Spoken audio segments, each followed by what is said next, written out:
what coaching isn't. Just as coaching is many things, it's also not a lot of things. You might be surprised to find out that coaching isn't where you reprimand your employees. This is not where you say to them, "Now, Bob, you shouldn't have done that." This is not about that. That's not what coaching is. Coaching is also not where you get to talk down to your employees. If you remember in the last chapter, we talked about you being a proactive manager, you being a proactive leader, and not repeating behavior that was acted out towards you that you didn't like. This is not where you patronize people. This is not where you talk down to them and make someone feel small or attempt to make them feel small. This isn't that. You're coaching people to motivate them to change their behavior. This is also not the place where you get to browbeat your employee. And what I mean by that is bring up everything they've ever done incorrectly, even if you've already talked to them about that.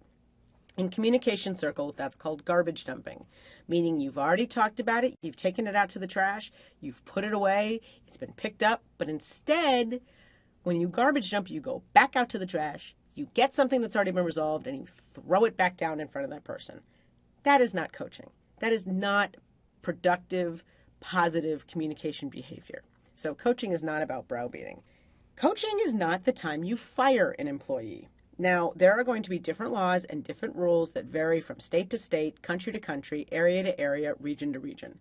I encourage you, I do more than encourage you, I implore you to find out what the process is in your company in terms of firing an employee, because it's different everywhere. But coaching isn't the time when you do that. This is what you do long before that. Long before that. This is where you're hoping that whatever you're coaching your employee about doesn't happen again, which means this is not the time you fire somebody.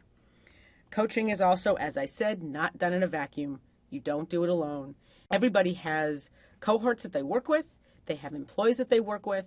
You work for a leader yourself, so you need to make sure that your leader is well brought into the loop when you coach people, just so they have an idea of what's going on. Because if you've never shared with your leader what's going on in your team and the coaching you've had to do, then when you go to write somebody up or you go to fire them, it's going to be a surprise to your leader.